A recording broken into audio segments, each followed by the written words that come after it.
Once d'or en bourse, c'est l'année 2024 qui sera haussière. D'ici là, quelle tendance pour la fin d'année pour les métaux précieux?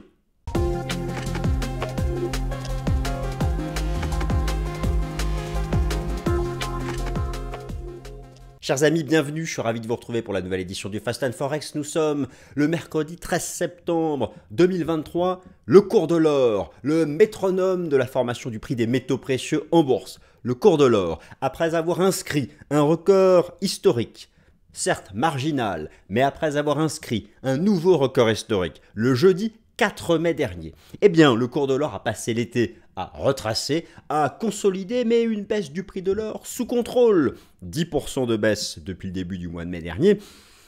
La configuration graphique du cours de l'argent métal est assez similaire. Bon, le palladium et le platine, c'est un peu différent, j'en dirai un mot, mais voilà la grande question que tout le monde se pose. Cette phase de consolidation du cours de l'or, depuis maintenant 4 mois, est-elle opportune, est-elle de bon augure sur le plan fondamental et sur le plan technique pour se positionner à l'achat pour le long terme? Moi, je vous dis prudence. Écoutez, dans cette vidéo, je vais vous rappeler quelles sont toutes les composantes de la formation du prix de l'or en bourse. Toutes les composantes qui comptent de l'offre et de la demande. D'ailleurs, la croissance de l'offre est assez régulière. La production minière essentiellement, le recyclage de l'or aussi. Donc en fait, tout repose sur les composantes de la demande d'or. La demande des banques centrales, la demande physique, la joaillerie, la demande en technologie. Oui, l'or intègre des composants technologiques. La demande financière, les ETF, les contrats futurs, les contrats d'option. Bref, tous ces éléments influencent la demande de l'or et chacune de ces demandes de l'or ont des facteurs d'influence bien identifiés. Vous allez voir, cette fois-ci, j'ai tout synthétisé sous la forme de tableau. J'espère que ça vous plaira. J'essaie de faire évoluer mes présentations. Si ça vous plaît, un petit like, merci beaucoup. Et puis, donc j'ai tout rassemblé sous forme de tableau. L'idée, c'est quoi? Voilà, j'ai identifié les causes de la consolidation de l'or depuis son record historique depuis le 4 mai dernier. Maintenant, comment sera la fin d'année? Je pense qu'elle sera comme ça, un peu léthargique. Alors, cette phase de conso peut éventuellement se prolonger jusqu'à 1800-1850 $, grand maximum selon moi. C'est vrai qu'on s'accroche aux 1920 $, l'ancien record historique de 2011. Ce serait the best case scénario pour réattaquer les records historiques, mais n'attendez pas forcément quelque chose de tonitruant en cette fin d'année. Par contre, ce qui se passe là depuis mai 2023, c'est une opportunité de construire sa position, quand bien même on irait chasser plus bas, car je pense que 2024 sera fondamentalement et techniquement l'année bullish pour le gold. Alors donc, première partie. La demande d'or, je vous rappellerai dans un tableau les statistiques et les contributions relatives de la demande d'or. Ensuite, deuxième partie, or, argent, palladium depuis le mois de mai en bourse. Que nous dit l'analyse technique? Est-ce une consolidation de bon augure? Quelque chose qui se prépare. Vous allez voir aussi sur le palladium, ça peut être intéressant. Ensuite, troisième partie, tous les facteurs d'influence de la formation de l'or, du prix de l'or en bourse, la synthèse. Quatrième partie, j'entre en détail ensuite dans les facteurs d'influence. Vous allez voir que les banques centrales restent un soutien haussier de fond à la tendance de l'or, en particulier de grandes banques centrales émergentes, en particulier la Banque centrale de Chine. Dollar américain et taux d'intérêt obligataire, clairement, c'est la Réserve fédérale des États-Unis qui tient entre ses mains la suite de la tendance de l'or, en tout cas pour fin 2023. Encore une fois, moi j'estime que là, nous tenons un facteur qui sera bullish, mais essentiellement en 2024. Joaillerie, l'Inde et la Chine. Alors d'ailleurs, d'après vous, qu'est-ce qui compte le plus? La demande en joaillerie, la demande en industrie de la joaillerie de la Chine et de l'Inde, ou la demande financière aux États-Unis, par exemple? Vous allez voir, c'est kiff-kiff en poids relatif. D'ailleurs, si l'or n'a perdu que 10%, depuis le mois de mai dernier, c'est grâce à la demande physique en Inde surtout, mais aussi en grande partie en Chine. Typiquement, en août, par exemple, la demande en joaillerie chinoise a augmenté de 22% en rythme mensuel. C'était la Saint-Valentin chinoise. Mais je vais vous rappeler d'ailleurs qu'en Asie, et essentiellement en Chine, en Inde, la consommation d'or à travers la bijouterie a un rôle social énorme qui n'a pas son équivalent en Occident. Par contre, en Asie, la demande financière d'or, ça existe. Typiquement, il y a des gros fonds ETF chinois coté à la bourse de Shanghai sur le gold.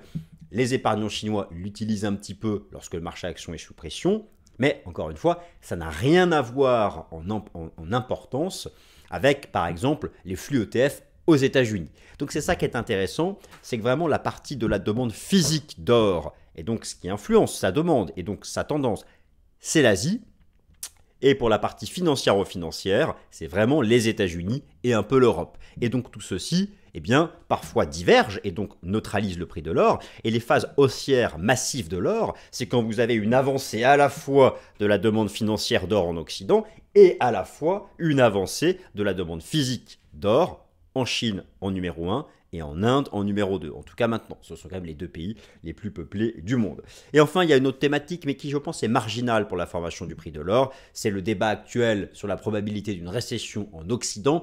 Je dirais que la corrélation inversée entre le prix de l'or et la tendance du marché action est nettement moins importante que la corrélation inversée, par exemple, entre le prix de l'or et d'une part les taux d'intérêt et d'autre part la tendance du dollar américain sur le marché d'échange. On attaque, c'est parti. C'est parti les amis, gold, c'est l'année 2024 qui sera haussière, mais nous allons quand même envisager ici bien sûr quelle tendance pour le cours de l'or d'ici la fin de l'année 2023. Alors au programme, je viens de vous le détailler le programme, mais je l'affiche à nouveau sous vos yeux. Et voilà, donc on attaque directement la première partie, la demande d'or, statistiques et contributions relatives en moyenne depuis l'année 2020. Alors sur le plan fondamental, la formation du prix de l'or dépend du rapport entre l'offre et la demande, soit le schéma classique de toute formation de prix en bourse, et ce, quelle que soit la classe d'actifs. La particularité pour l'or est l'impact dominant de la demande via sa diversité, alors que la tendance de l'offre est globalement régulière sur le long terme et simplement liée à la production minière et au recyclage industriel. Ça, c'est vraiment donc très important. Il y a certaines matières premières qui vont être beaucoup plus sous l'influence de la production, c'est-à-dire l'offre. La demande, c'est la consommation. Pour l'or, si vous observez l'évolution de la production minière d'or sur longue période, c'est une croissance assez régulière. Alors, bien sûr, il y a parfois, voilà, il peut y avoir parfois, le principe de l'écart type est toujours présent, mais globalement, vous avez une moyenne avec une pente assez régulière à faible degré. Et il y a aussi une autre composante de l'offre qui est le recyclage d'or. Là, c'est pareil, c'est marginal, ça pèse rien par rapport à la production. Par contre, la demande d'or, dans ses multiples facettes, c'est ici que réside la tendance de l'or. Et c'est pour ça que j'ai voulu ici faire un slide en détail là-dessus. Par conséquent, l'or suit une tendance haussière si toutes les demandes d'or sont en convergence, alors sauf fait de nature exceptionnelle sur la production minière d'or. C'est sûr que si toutes les mines cessent de fonctionner, bon, bah, très bien, là, ça va faire flamber le prix de l'or parce qu'il deviendra rare. Bon. Alors, les données rassemblées ici proviennent du Conseil mondial de l'or, le World Gold Council, qui associe les principales compagnies minières d'or. Donc ça, je vous ai rassemblé les datas ici sous la forme d'un tableau. Regardez bien ces datas car ça va permettre de bien comprendre la totalité de la présentation. Donc, la demande d'or, c'est d'une part la demande physique. La demande d'or, c'est tout d'abord la demande physique. Ensuite, la demande physique en joaillerie, pardon. Ensuite, la demande physique en technologie, la demande financière ou d'investissement et la demande des banques centrales. Vous avez ici donc la contribution annuelle en tonnes de chacune de ces demandes et je vous ai mis ici la contribution annuelle en pourcentage. Donc, l'essentiel de la demande d'or, c'est la demande physique en joaillerie ou bijouterie si vous voulez. C'est 53% de la demande totale, 16% la Chine, 10% l'Inde, 27% l'Europe et les autres pays du monde. Vous avez ensuite la demande physique d'or en technologie, c'est 8% de la demande totale d'or. La demande financière ou d'investissement, c'est 27% de la demande totale d'or, qui est sous l'influence directe de la tendance du dollar américain et des taux obligataires. Et vous avez ensuite la demande ici d'or de la part des banques centrales. Ce que vous devez donc bien comprendre, c'est que l'ensemble, ces quatre demandes, la demande physique qui a plusieurs facettes, la demande financière ou financière, les ETF, les futurs, les contrats d'options et la demande des banques centrales interagissent ensemble. Et donc, parfois, vous allez avoir une phase de l'or sans tendance. C'est lorsque vous aurez des divergences entre ces demandes. En réalité, à chaque fois que l'or a adopté une tendance marquée. Prenons l'exemple de la tendance haussière. À chaque fois que l'or a cassé des résistances ou a fait un nouveau record historique, c'est parce que vous aviez la conjugaison de la hausse de la demande des banques centrales, des inflows, des flux de capitaux entrants sur les ETF futurs et options gold, et en même temps, une bonne dynamique de la consommation de bijoux en Inde et en Chine, ou éventuellement un processus de restockage de la part des bijoutiers en prévision d'utilisation de forte consommation à venir, car là-bas en Chine, en Inde, vraiment la consommation en bijouterie a un rôle social, il y a énormément de fêtes, les gens se font des cadeaux, au moment des mariages, ils ne s'offrent quasiment que de l'or, enfin j'exagère, mais vous allez voir, je vais vous montrer un graphique tout à l'heure, la consommation en bijouterie en Chine et en Inde, c'est 60%, c'est de l'or, quoi. Donc c'est vraiment, ils adorent ça, quoi. Voilà. Donc c'est pas une bêtise de dire ce que je vous dis. Et c'est vraiment parce qu'en Occident, on a des énormes flux financiers sur les ETF Gold qu'on arrive à équilibrer cette demande physique, mais qui est massive donc en Chine et en Inde. Donc retenez ça, c'est la première information. Ensuite, or, argent, palladium, la consolidation technique depuis le printemps est-elle de bon augure? Alors, ce qu'on va commencer à faire, c'est donc la partie technique. Je vais passer brièvement dessus, mais je vais vous donner moi mon scénario, qui reste un scénario bullish pour la tendance haussière de fond. Par contre, pour le court terme, nous sommes toujours en consolidation, retracement. Et ensuite, après cette partie technique, on va voir ensemble le détail des différentes demandes d'or. Le contexte technique. Après une poussée haussière verticale entre les mois d'octobre 2022 et mai 2023. Donc voilà, ici vous avez un graphique qui expose la représentation graphique en bougie japonaise hebdomadaire à gauche de l'or et à droite en données journalières. Voilà, la poussée verticale entre octobre 2022 et ici, donc la session du jeudi 4 mai 2023 qui de manière très marginale avait fait un nouveau record historique. Vous avez ici une petite mèche. Mais en fait, voilà, nous n'avons fait que rejoindre l'ancien record historique, ici, de mars 2022, et celui de la crise sanitaire, ici, en août 2020. Et donc, le marché, depuis, voilà, est entré en phase de retracement en dessous. Alors, sur le plan technique, le sujet, cette phase de baisse, est-elle une période intermédiaire de pause avant le redémarrage de la hausse au-delà du record historique du jeudi 4 mai? Moi, c'est ce que je pense. Sur le plan fractal, le mouvement de pause actuel du XAU-USD, donc le XAU-USD, c'est le gold. XAU-USD, c'est comme ça que vous allez le retrouver nommé sur vos plateformes de trading. Eh bien, moi, j'estime qu'il s'agit d'une vague 2 dont l'amplitude maximale se situerait autour des 1800 $. C'est-à-dire que tant qu'on ne franchit pas de résistance, on ne sait pas quand est-ce que cette vague 2 sera terminée. Sachant qu'en fractal, elle peut retracer de 50%, voire même jusqu'à 61,8% de l'impulsion que moi j'ai chiffré vague 1 entre octobre 2022 et le record historique du jeudi 4 mai. Vous allez voir que le système Ichimoku de moyen long terme donne aussi la zone des 1800-1850 $ en support majeur. Bref, les signaux techniques du XAU-USD servent de métronome pour l'ensemble des métaux précieux pour lesquels le volume est important en bourse. Pour l'argent, le XAG-USD, le marché construit un trading range entre 22,50 et 25 $. Pour le palladium, potentiellement, nous aurions un biseau descendant avec peut-être une divergence haussière. C'est ce que nous allons regarder. Alors, oui, pour le gold, je vous remontre la big picture, le graphique de long terme. Voilà, vous avez ici donc le graphique de long terme. Je vais d'abord enlever ici le système Ichimoku. C'est pour rappeler déjà. Alors déjà, ici, vous savez ici ce que c'était? C'était l'engagement. C'était le lancement des tout premiers ETF sur le gold.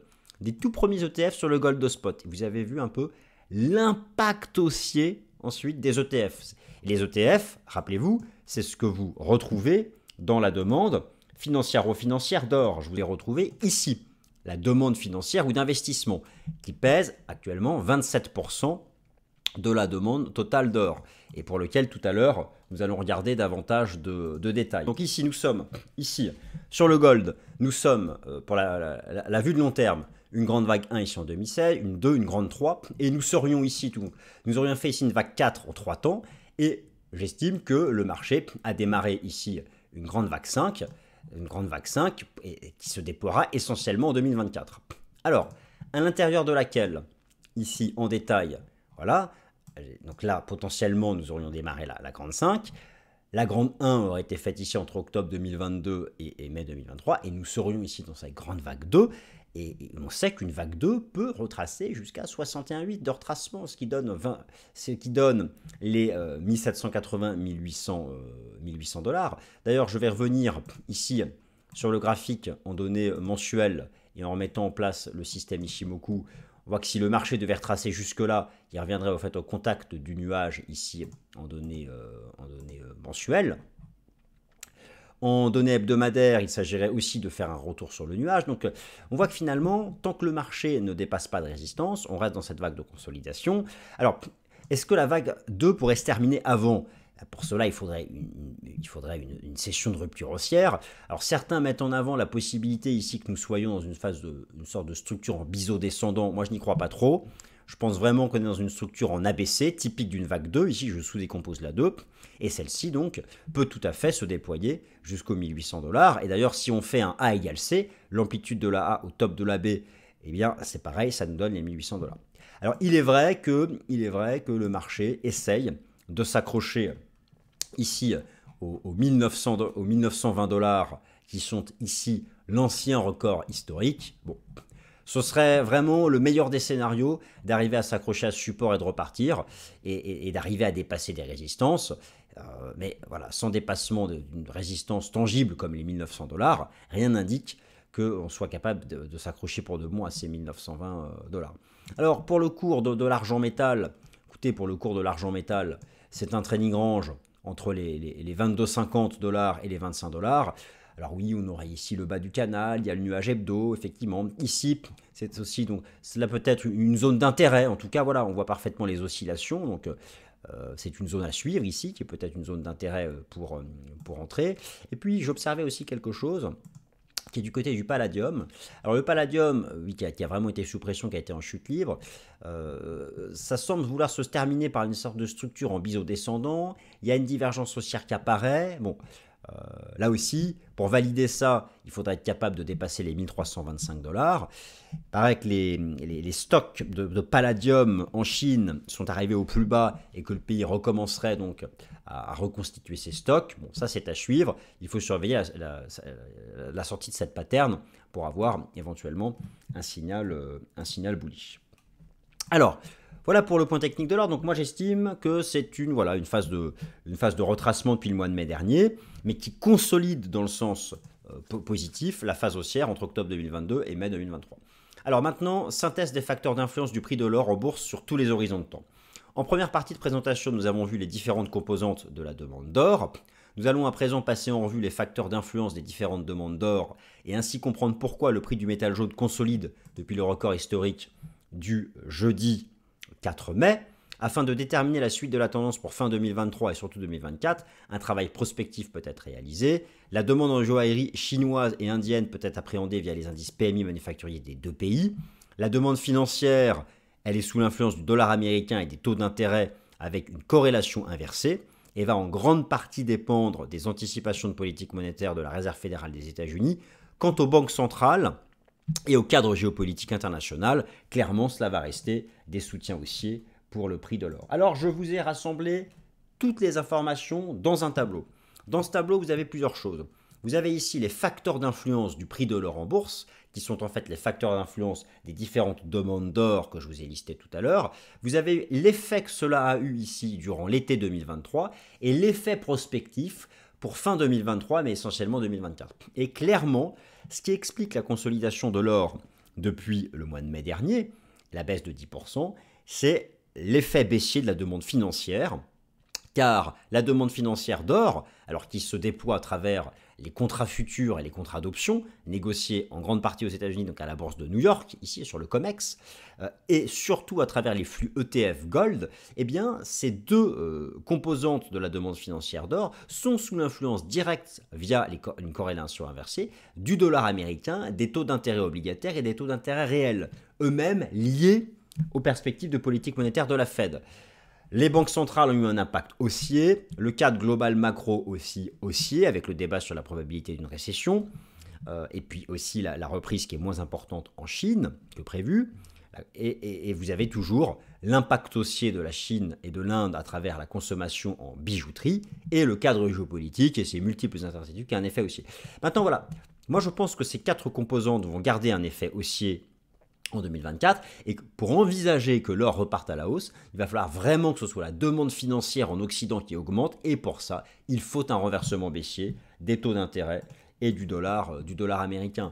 Donc ici, je vous rappelle, à travers ces 2 graphiques, la corrélation inversée entre le cours de l'or d'une part et la tendance du dollar américain et des taux d'intérêt obligataires. Ici, vous avez en jaune le cours de l'or, en vert le dollar américain et en bleu le taux obligataire à 2 ans.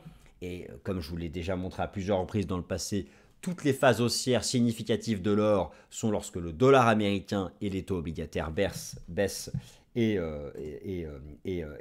inversement. Alors, vous pouvez vous poser la question pourquoi. Lorsque vous interrogez la finance institutionnelle aux États-Unis sur qu'est-ce qui fait qu'ils vont amener des capitaux vers les contrats futurs, les contrats d'options et les ETF, systématiquement, ils disent le dollar américain et les taux d'intérêt. Pourquoi? Des taux d'intérêt qui montent, ça rend attractif les obligations. Or, l'or, ça ne rapporte rien. Les grandes phases d'avancée de l'or, c'était l'époque des taux zéro et du dollar US en baisse. Mais pourquoi? Parce qu'aller sur l'or lorsque le dollar baisse, c'est une façon de se couvrir contre la baisse du dollar. Donc, ce sont vraiment les 2 corrélations inversées qui agissent, qui sont significatifs pour la formation du prix de l'or. Et ça, je vous montre aussi ici la corrélation inversée entre le prix de l'or en jaune et les taux d'intérêt nominaux et les taux d'intérêt réels aux États-Unis. Regardez ici l'énorme phase avancée de l'or qui avait atteint son record historique avant août 2020. C'était bien la chute conjuguée des taux d'intérêt réels et des taux d'intérêt nominaux. C'est pourquoi le 20 septembre prochain, mercredi 20 septembre, la décision de politique monétaire de la Fed sera majeure pour l'or. C'est une phase de pause, c'est une pause qui est attendue, un statu quo. Peut-être que le taux terminal de la Fed est atteint, peut-être pas. En tout cas, s'il est atteint, ensuite, ça va dépendre de la durée avant le pivot. Et l'or, pour booster via sa demande financière, aura besoin d'une inflexion baissière, d'un pivot de la Fed, et ce n'est pas attendu avant le printemps 2024. C'est pour ça que moi je pense que c'est vraiment 2024 qui rassemble l'essentiel du potentiel haussier de l'or. Alors, un soutien de fond qui là ne partira pas. Les banques centrales continuent d'acheter de l'or de manière massive. Rappel, la demande des banques centrales représente 12% de la demande mondiale d'or. Les banques centrales sont nettes acheteuses d'or depuis la crise financière de 2008, et ce chaque année avec un record atteint sur les années 2021 et 2022. Ce sont les banques centrales occidentales qui détiennent le plus de réserves d'or, 60% du total mondial, et ceci de longue date. Mais ce sont les grandes banques centrales émergentes qui voient leur stock d'or augmenter le plus rapidement, avec pour objectif principal d'augmenter le poids de l'or dans leurs réserves de change en défaveur des monnaies du marché des changes. Cela pourrait s'inscrire dans le processus dit de dédollarisation ou plus simplement de gestion du risque de change. Alors ici, je vous montre des données intéressantes qui nous viennent du World Gold Council, qui montrent que récemment, ce qui a freiné la consolidation de l'or en août, c'est notamment la partie grise qui est unexplained. Et eux, derrière ce terme, ce sont les achats d'or des banques centrales. D'ailleurs, ici, vous avez les réserves d'or par pays selon le World Gold Council, et notamment les réserves d'or ici en tonnes, les réserves d'or en tonnes, et vous retrouvez donc les principales ici banques centrales. Et l'idée, c'est quoi? C'est qu'un certain nombre de banques centrales, comme celle de Chine, comme celle de Russie, veulent augmenter la part de leurs réserves d'or par rapport à leurs réserves de change totales. Donc ça, c'est un soutien clairement pour la tendance de l'or. Dollar US et taux obligataires, la Fed tient le destin de l'or entre ses mains. Le rappel, la demande financière ou d'investissement d'or représente 27% de la demande totale d'or. La demande financière se déploie à travers les flux financiers des contrats à terme et des fonds de type ETF. Les contrats futurs et options gold les plus importants sont négociés sur le COMEX, et nous disposons du rapport COTE pour obtenir les données de positionnement institutionnel chaque semaine. Et ce positionnement institutionnel a souffert récemment de la remontée du cours de l'or et des taux d'intérêt. Mais au final, pour la demande financière d'or, ce sont les fonds de type ETF qui sont décisifs, surtout les ETF américains. En fait, la demande financière d'or, ce sont les ETF, ce sont les inflows et les outflows vis-à-vis des ETF gold américains qui sont largement liés, je vous le répète, à une corrélation inversée avec le dollar américain et les taux obligataires. Alors oui, il y a des ETF en Chine, mais si vous regardez ici, vous avez donc la liste des flux, des inflows et des outflows sur les ETF gold et ce qu'on appelle l'AUM, l'Asset Under Management.